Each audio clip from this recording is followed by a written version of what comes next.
if you allow your messaging to change to speak towards what your clients want, then you're going to get better clients, higher paying clients.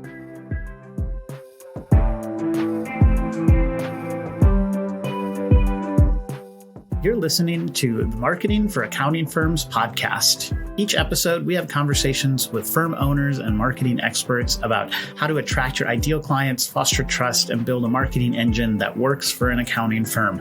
I'm your host, Matt Banker. I'm the founder of Benchmark Growth Marketing. You can find more episodes and subscribe to our newsletter at marketingforaccountingfirms.com. Now, here's the show. All right, today I am joined by Adam Lean.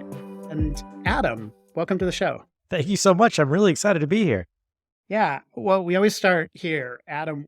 Well, we're gonna talk about advisory CFO type services in the context of marketing and your firm and all that.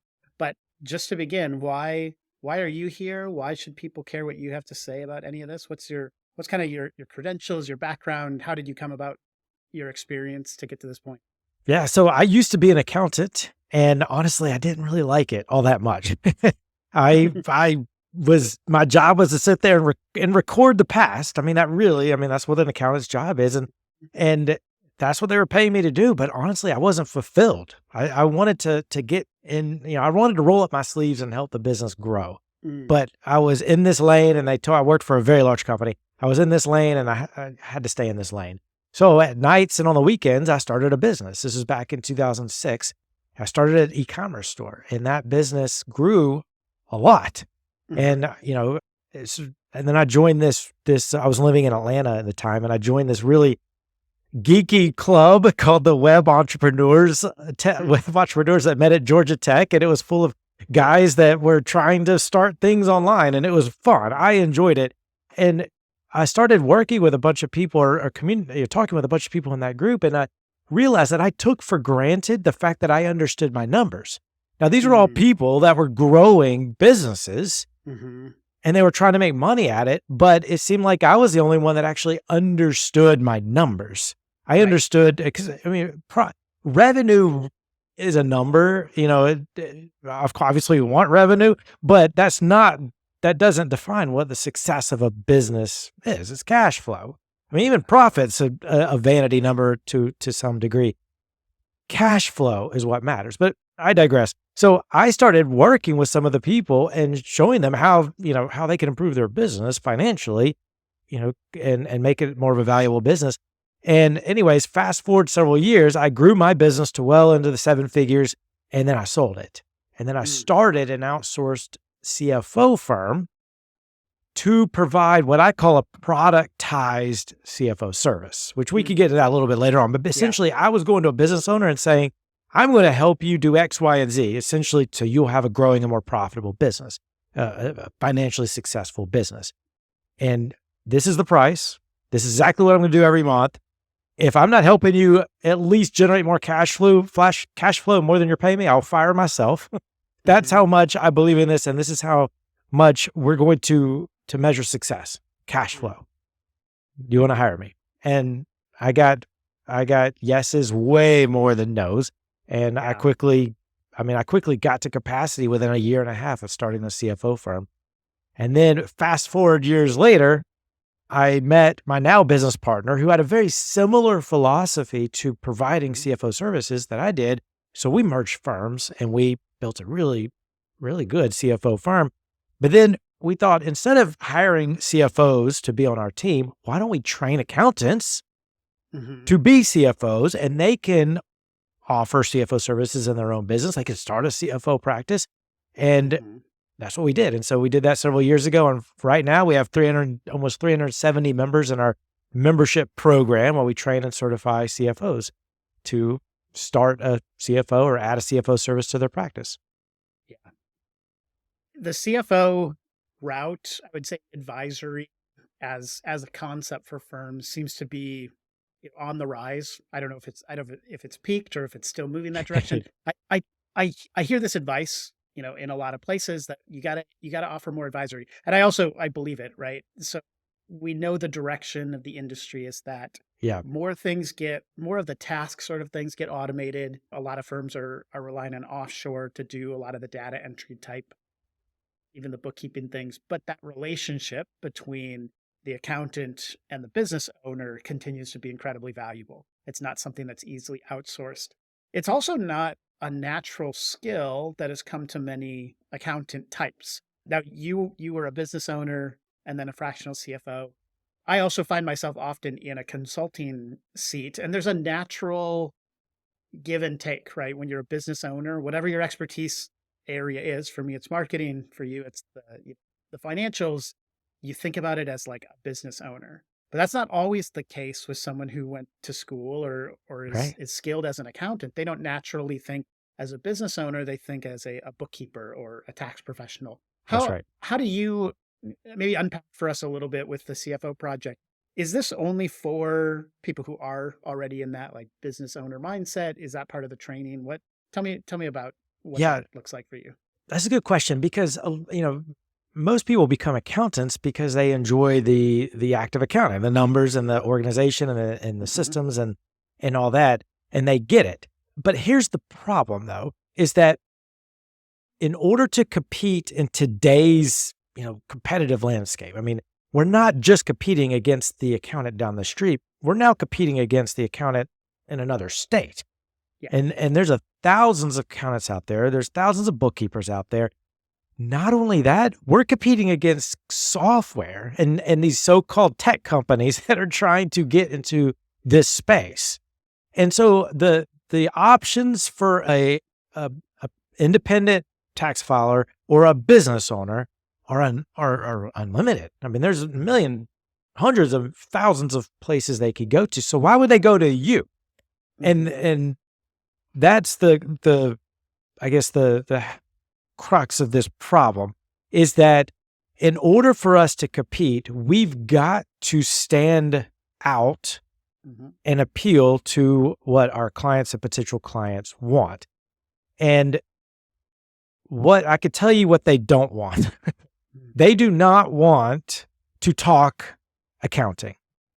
They don't want to think about accounting. If they didn't have to file a tax return ever, they wouldn't. They don't want to have to deal with the books. They think all of that is a necessary evil. And when something is thought of as not valued, not as a necessary evil, and it's on the laundry list of things a business owner has to think about, accounting falls at the bottom. When something like that happens, then we fall into commoditization territory. Hmm. We're a commodity. If anybody could do the books, why would you pay me, Yeah. $2,000 more than when you would pay somebody else down the street? So if we're a commodity, the only way we can raise our prices, the only way we can make more money as an accountant is to either take on more clients or raise our fees. But Yeah. the problem is, if we're a commodity, we can't raise our fees. So Right. the only way for us to make more money is to take on more clients or work longer hours, neither of which is really appealing. And so Hmm. we've got to do something different. And what I propose is that we actually give the client, or you should sell to the client what they do want. So if they Hmm. don't want accounting, they don't want to think about accounting, even though we know they have to have that done. Hmm. If they don't want to think about accounting, what do they want? Well, what most business owners want, if not all business owners, they want somebody in their lives that they can trust to tell them what to do to have a growing and successful business. That's Yeah. what they want. And when I look back at my, when I was working, I remember one particular guy who owned a large marketing company actually in the Hmm. e-commerce world. He was an expert at what he did, but the reason why he liked me is because I didn't come at him as an accountant. I came Hmm. out at him as somebody that he could trust to tell him what to do, to give him guidance on how to have a successful business. And by the way, successful, that term successful is defined in one way. It's generating consistent positive cash flow for your clients. That's Yeah. success. Hmm. And if you could help your client do that, then they're going to, all of a sudden, your stock in their eyes will go from being very bottom to the very top. Their view you will go from being just the recorder of the past, somebody I have to talk to on a quarterly Right. basis, to being the number one confidant, the number one guide in their lives. And Mhm. all of a sudden, they'll pay you for that. That's how you make more money in this profession.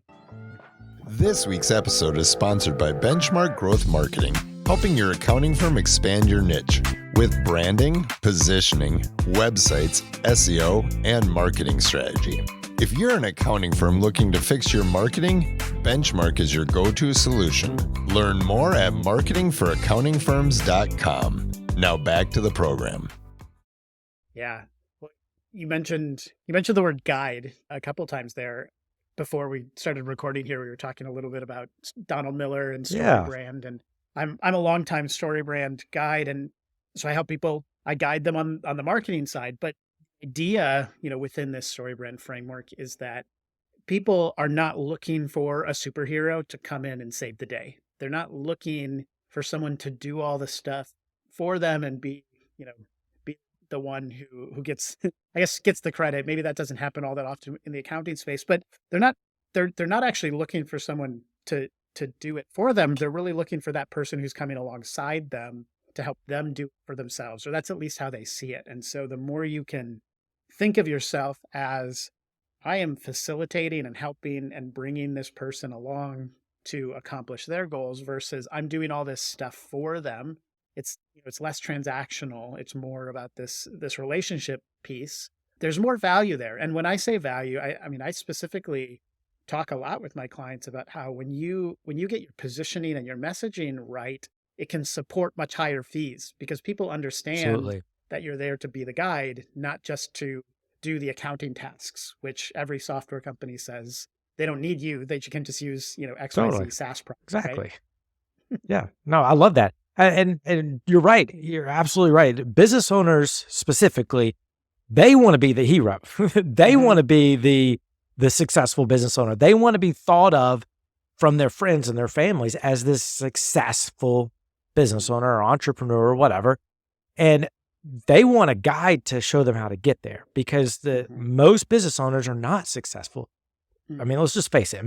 Half of all businesses, according to the U.S. Bureau of Labor Statistics, that half fail before they reach their 5th birthday. And I think it was like 8 out of 10 fail before they reach their 10th birthday, which is crazy. I mean, if you think about it, the business owners quit their job, they invest a bunch of capital, raise money, go into debt, spend a bunch of time starting a business that's not going to be here in 5 years. And they have to go back and get a job.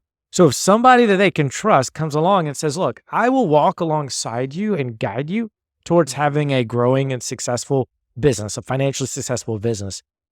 And by the way, not to harp on this point, but you could be the best accountant in the world, but if your client still fails, does it really matter that you are a great accountant? I mean, does it? At the end of the day, your client's out of business. And, if you're the accountant sitting on the Titanic, it's like, oh, well, I did my job perfectly. Right. The Titanic still sunk. The metric you need to be judging yourself is not against things like, I don't know, accuracy or number of tax filings, but it's your success is a reflection of your customers' success, right? That's what your customers are hiring you for, right? When they see, oh, you helped such and such business grow or become more profitable or whatever that is, then they have confidence that you could do the same for them. But if it's just that, I work with, 100 different business owners, 40% of them went out of business. Yeah, but I have a lot of customers. That's not going to be very compelling. Totally. The message of I can do tax work better, faster, cheaper just doesn't resonate with people anymore.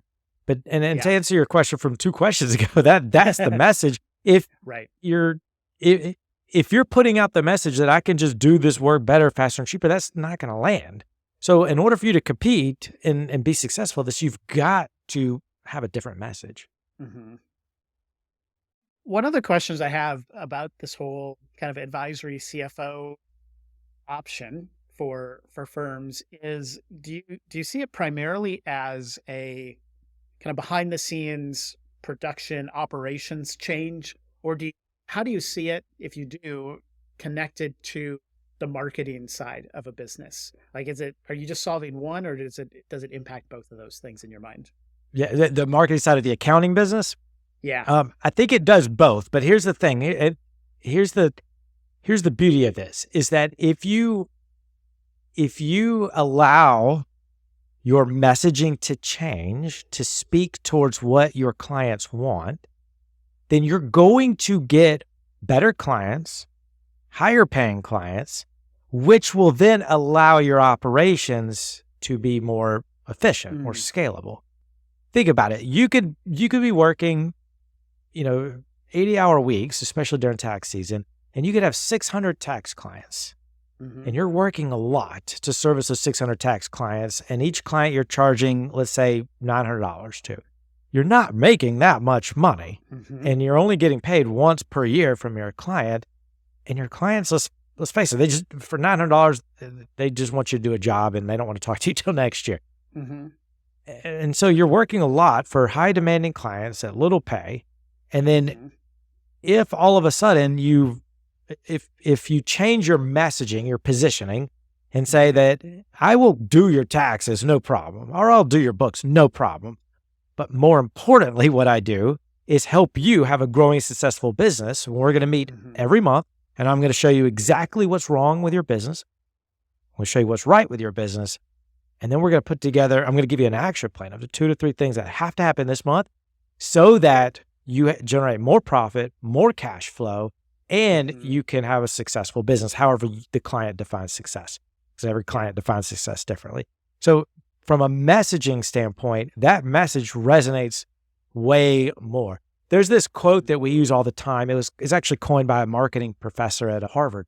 He said, people don't want to, you probably heard of it, people don't want to buy a 1/4-inch drill. They want a 1/4-inch hole.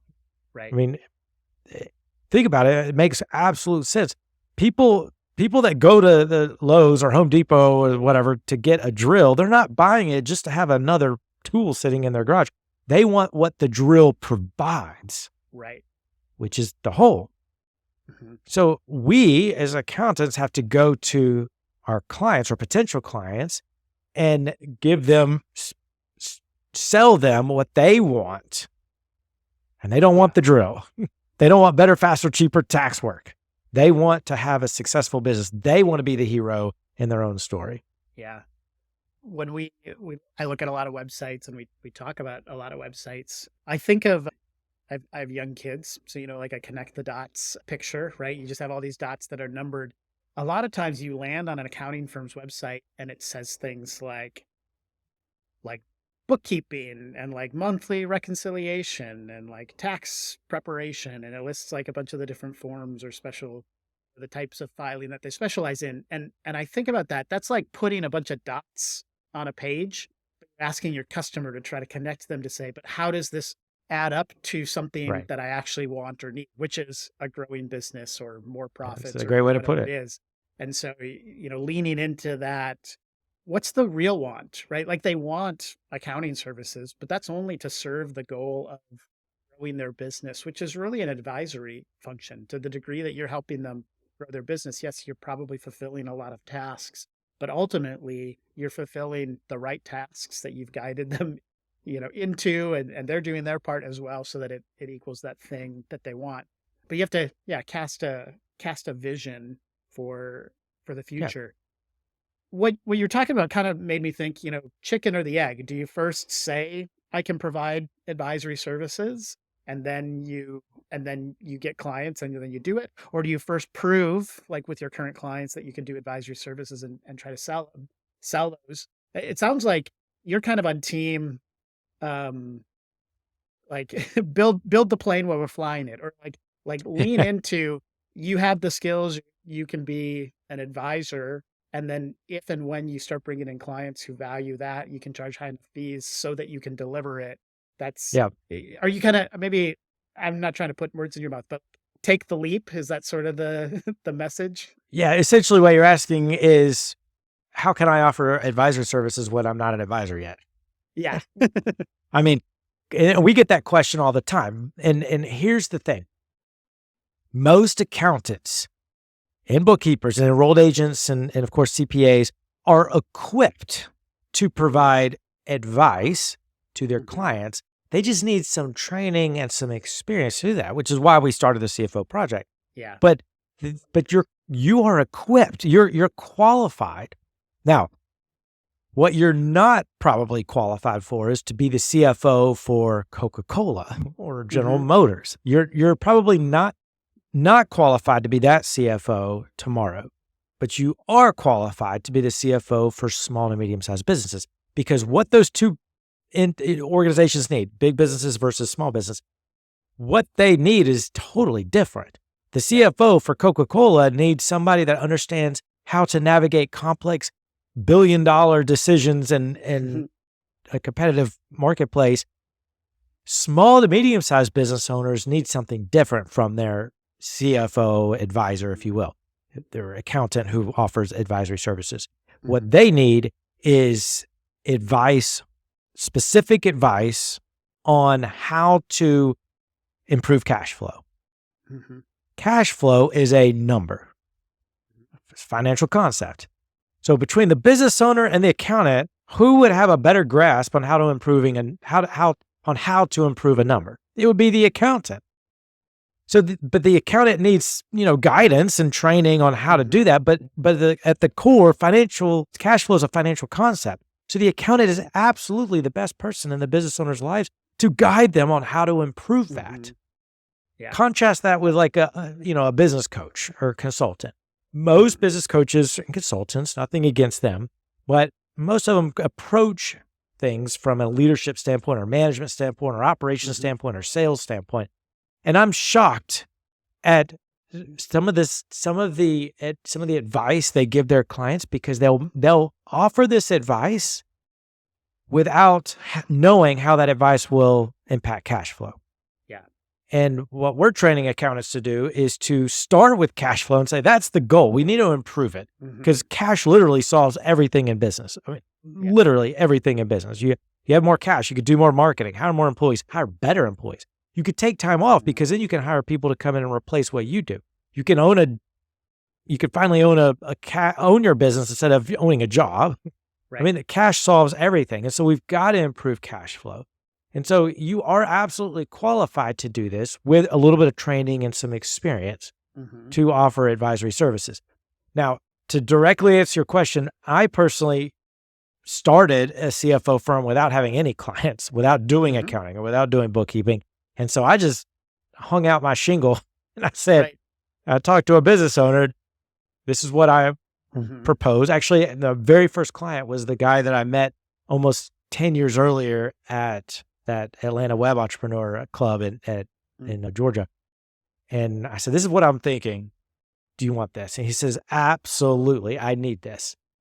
It's because I positioned it as advisory first, not accounting first. Yeah. And he's been a client for a very long time. Yeah. A lot of firms, I think, they think of advisory as a separate set of services that they add on top, right? So they lead with accounting, bookkeeping, payroll, tax, whatever that is. And then also, if you also want advisory, it's this other thing. But I think that other firms lean into it more as an advisory first, where, our number one goal here has to do with helping you build your business, not do your taxes. And then in order to do that, these other things come into play. But it's almost like advisory is the umbrella that encompasses all the things that they do versus an add-on service. I'd love for you to unpack.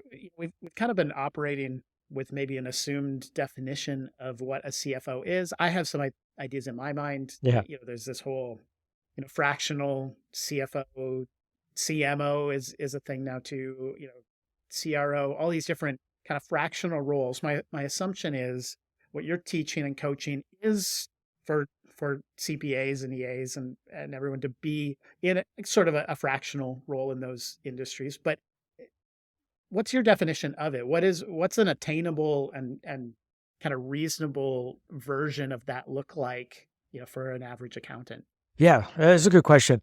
We came up with this term productized CFO, in that if you think of what a product is, like think of Apple, they invented the iPhone. They created it once and then they manufacture it over and over and over. So it's scalable.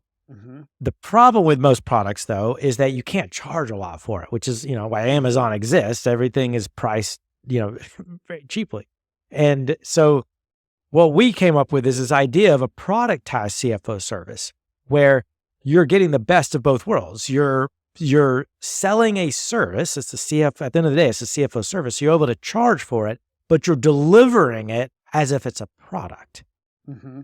And so we go to our clients and we say, I'm going to do these 5 things with you every single month. Mm-hmm. The goal is to ensure that you have a growing and successful business. That's the goal. Mm-hmm. Contrast that with a fractional, what most people think of as a fractional CFO service, where fractional CFO services come in and either they'll do one of 2 things. They'll come in and solve a particular problem. They'll do a particular job for a business and then leave.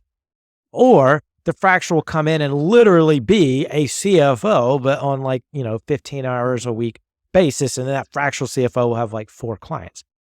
Problem with that is that it's harder to scale that way. You can't take on more than a handful of clients without feeling like you have a ton of part-time jobs. That's not scalable nor sustainable. And what we're more interested in is scaling. We want to escape what we call the accountant's trap, which is where you're trading time for money. Yep. We think in order for you to make more money, you've got to stop trading time for money. So the way to do that is to offer something that's scalable. So we suggest instead of offering a fractional CFO, and by the way, most businesses that are under 5 million, they don't need a CFO anyways. They don't need a fractional CFO.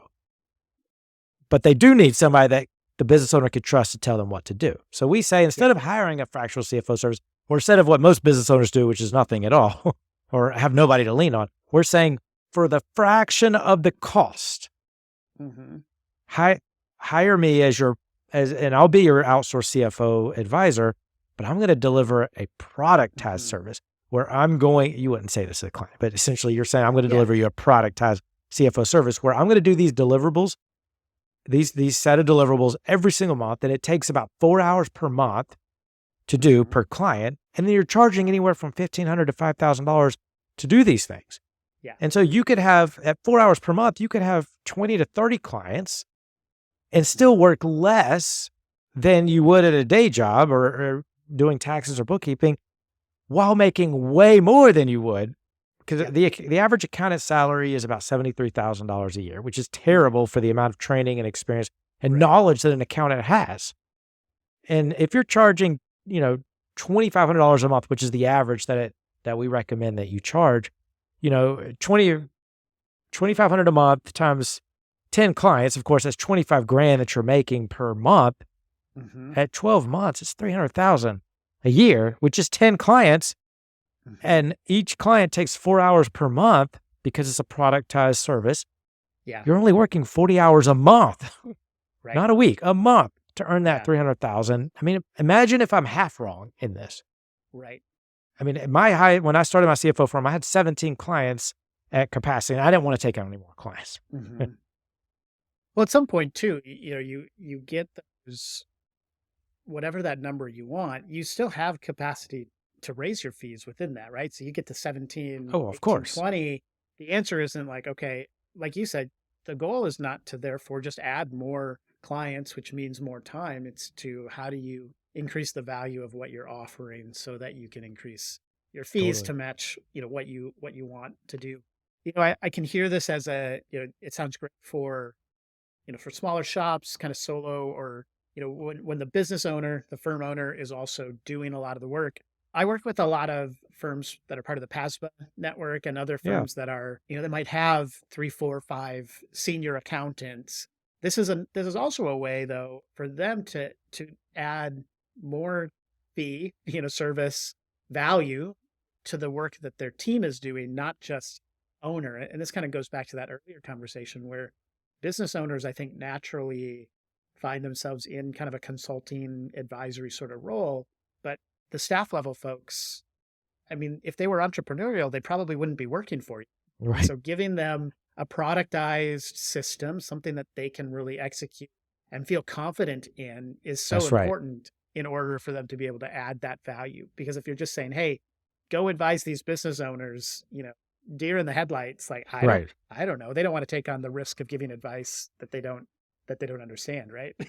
Right. And the beauty of this is that we know whether or not our advice is good because does cash flow increase or not? And so you can train your team on how to execute this and measure whether your advice is working or not. And usually it is working. And so we actually have a lot of people that we've worked with, a lot of the members in our program, because we have a membership program. We call them members that own accounting firms. A lot of them, I'd say probably 20 to 25%, actually have 3 to 5 people on their team who they delegate the advisory services to. So you have, let's say you have 5 accountants on your team.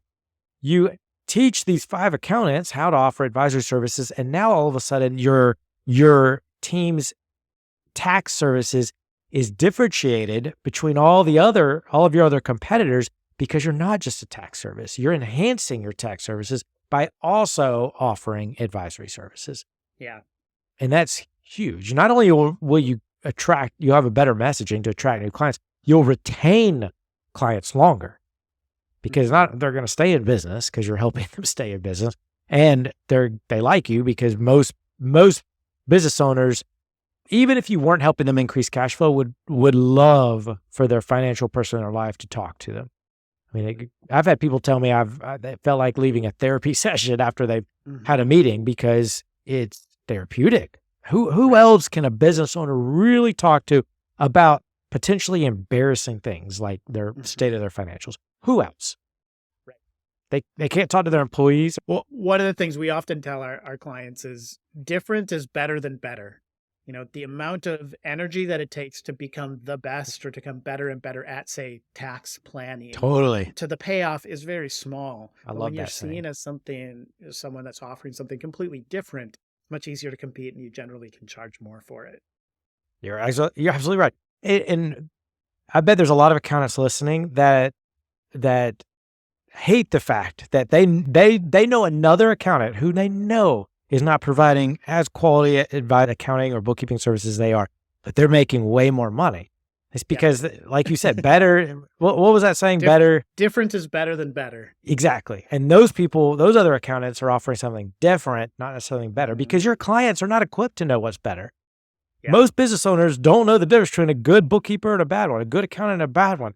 They just go to somebody who they like and say, "You're my accountant."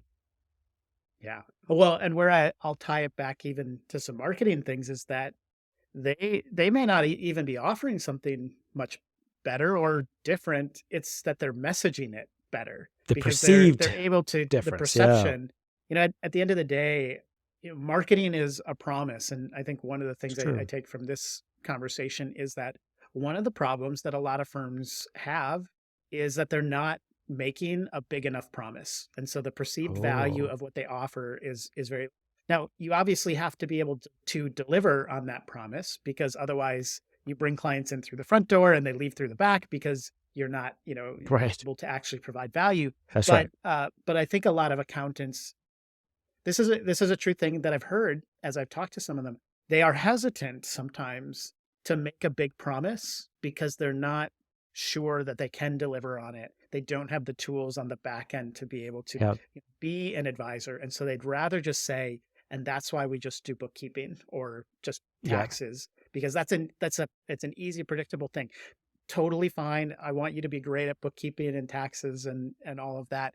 But, to take it to that next level where, in your words, you're getting away from trading time for money, the only thing that you can trade instead of your time really is your knowledge, your advice, your experience. And so it doesn't take as much time, but you need to have a way to be able to deliver that. And so I guess, my advice is you got to think, is your promise to your clients big enough to be compelling and something that people would pay, a premium price for? Yeah, I love that. It sounds like working with the CFO project is an important, that would be a way for you to then develop the ability to deliver on that as well. Yeah. I mean, and not only do we help you deliver it, we'll help you overcome the imposter syndrome, or the idea that you're not qualified to provide these services. Because a lot of accountants are giving their advice away for free. Because most business owners are asking questions. They're asking advice-seeking questions. Like, okay, you say I made $100,000 in profit last year, therefore I owe $25,000 in taxes. Then how come I only have $10,000 in the bank? And the accountant's thinking, well, I don't know, but I have 200 other tax returns I got to get to before next Tuesday. And so business owners are asking these questions. They want you to answer questions like, should I buy this truck? Should I hire this employee? Can I raise my prices? What should I do? And the accountant's giving surface level advice because they want to keep their client happy. And they're not charging for this advice because they're insecure in their ability to give advice. They don't know if their advice is good. And so they're not charging for it. And there's a lot of things we help you overcome in our program. Yeah. But giving away advice, to your point, is like you working in your own retail store and giving a customer something off the shelf and handing it to them for free because they asked for it. That's exactly what it is when you are giving your advice, because your advice is knowledge. There's a value assigned to that. Why would you give away inventory? Yeah. I have a friend who he maps out a triangle, and each point on the triangle, it's positioning, people, and process. And this idea that in order to elevate your product or change it, all three of those things have to change kind of in tandem. And so, in this case, the goal is to increase your fees. And I mean, we talk about it as increasing fees, but really it's like increase the value of the thing that you're offering so that you can increase your fees. But it's not just about charging more money. But in order to do that, you need to update your positioning and say, we're not bookkeepers, we're advisors. Then you need to upskill your people to say, I'm not an imposter. I am an advisor. I can do this.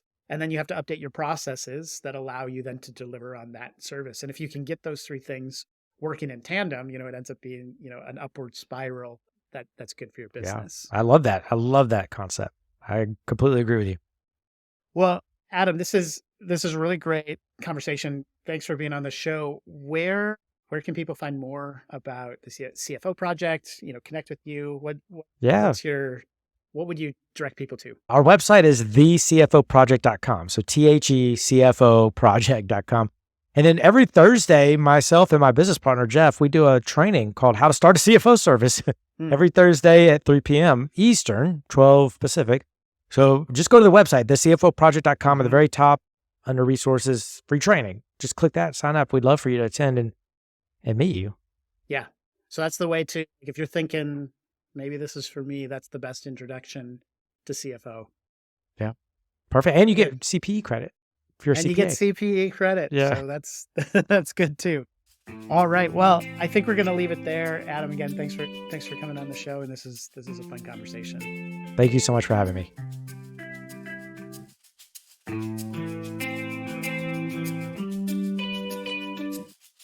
Thanks for listening to this episode of the Marketing for Accounting Firms podcast. If you liked this conversation and found it valuable, please rate and review us on Apple Podcasts or Spotify. It's really good for the algorithm and it helps other firm owners find this show. You can subscribe to our weekly Marketing for Accounting Firms newsletter at marketingforaccountingfirms.com. And you can connect with me, Matt Banker, on LinkedIn or Twitter. We hope you tune in next time for another episode of Marketing for Accounting Firms.